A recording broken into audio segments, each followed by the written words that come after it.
Iran अगर surrender कर देता है, ये कंप्लीटली सरेंडर कहीं ना कहीं माना जाएगा अगर ईरान ये डील मान लेता है तो। लेकिन खबरें अब ऐसी सामने आ रही कि ईरान ने कुछ कंडीशंस इंपोज की है कि अगर कोई जहाज गुजरता है, रास्ते से, जलमार्ग से गुजरता है, तो उस पर एक स्पेसिफिक अमाउंट, एक शुल्क कहीं ना कहीं लगाया जाएगा। तो इस तरह की खबरें भी अब सामने आने लगी है। इस पर क्या कहेंगे सर आप?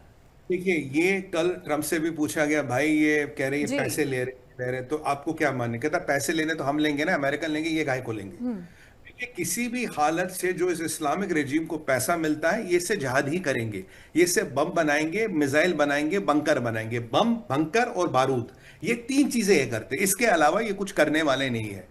इन्होंने ईरान के ऐसे जैसे कल अगराची कह रहा था जी, ईरान की एमआईटी आपने उड़ा दी, हमारी यूनिवर्सिटी उड़ा दी। भैया, यूनिवर्सिटी के नीचे अगर मिसाइल टेस्टिंग फैसिलिटी बनाओगे, केमिकल वेपन्स जी। के कारखाने लगाओगे, वहां पे जहाज की फैक्ट्रियां खोलोगे, तो उन यूनिवर्सिटियों को तो ध्वस्त किया जाएगा। तो ये एमआईटी कहां से आ गए ईरान में? अरे, एमआईटी तो बहुत बड़ा इंस्टीट्यूट है यार, मैं भी यूएस से पढ़ा हूं, बस एमआईटी बहुत बड़ा इंस्टीट्यूट है। एमआईटी का नाम दुनिया में है, एमआईटी ऑफ ईरान। मजाक कर रहे हो क्या? मतलब ये मदरसा फेल वाले, मदरसा ब्रिगेड ही सब, मतलब मदरसा एमआईटी होता है क्या कोई?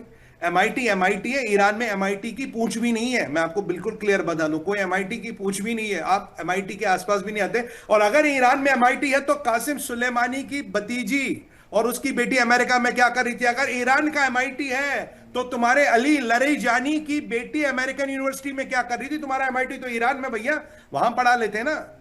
ये सारे इनके दकोसले, ये सारी इनकी चालबाजी है। हाँ, ये पूरे युग, पूरे क्षेत्र को बर्बाद करने का सामर्थ्य अब भी रखते हैं। जी। ये यूएई के ऊपर करीब करीब इन्होंने लगभग अभी जो आंकड़ा आया, 1500 मिसाइलें दागी है यूएई के ऊपर।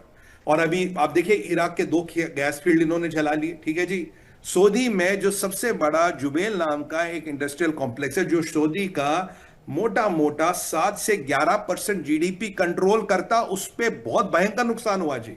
सऊदी अभी बता नहीं रहे, भयंकर नुकसान हुआ, वहां इन्होंने हिट कर लिया। अब इंपॉर्टेंट एस्पेक्ट ये है, अभी सेंटकॉम ने एक इमेज रिलीज की है, 130 साइटें इनकी उड़ा दी गई है। और सबसे सनसनीखेज खबर आपको बताता हूं।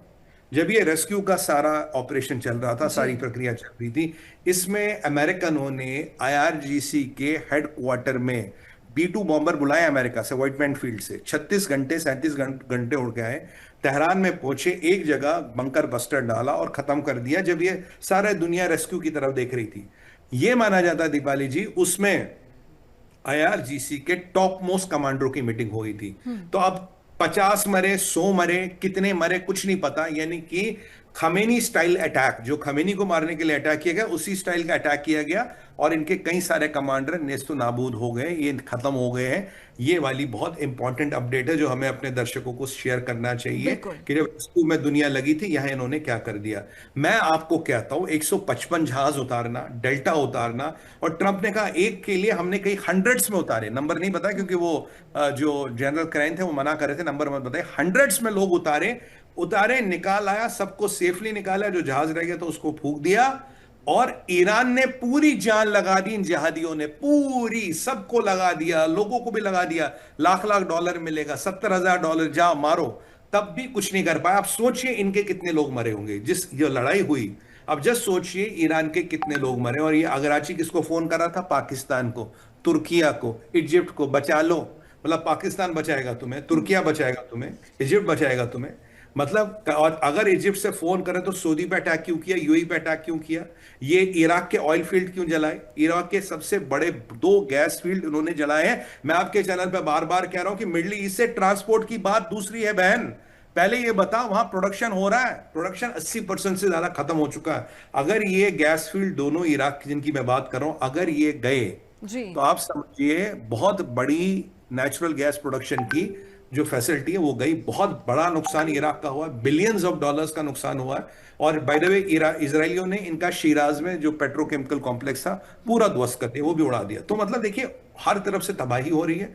और ईरान पे जंग का जो खर्चा है, बार बार बार ईरान अभी 30-40 साल पीछे गया। और आज की रात अगर इन्होंने सरेंडर नहीं किया, मैं सरेंडर बोलूंगा, सीज फायर वैस फायर नहीं, ये सरेंडर है। अगर सरेंडर नहीं किया, जो भी बचा कुछ इंफ्रास्ट्रक्चर खत्म होगा। और इजरायली तो वेट कर रहे हैं, इजरायलियों को कहते हैं ना, एक इंग्लिश में वर्ड होता है इचिंग, जी। उनके तो में खुजली आ रही पायलटों के, बताओ कहां जाना, किसको ठोकना।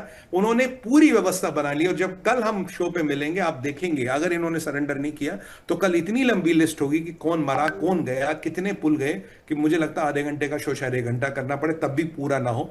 ये कल होने वाला है, और इस रेजीम को यही भाषा समझ आती है। इन्हें कोई मतलब नहीं ईरान से, इन्हें कोई मतलब नहीं ईरान के लोगों से, इन्हें कोई मतलब नहीं कि ईरान का भविष्य क्या हो।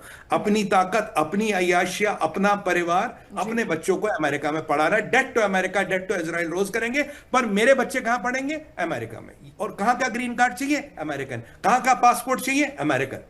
मतलब इसे हिपोक्रेसी नहीं कहेंगे तो आप क्या कहेंगे? इसे दोगलापन नहीं कहेंगे तो क्या कहेंगे?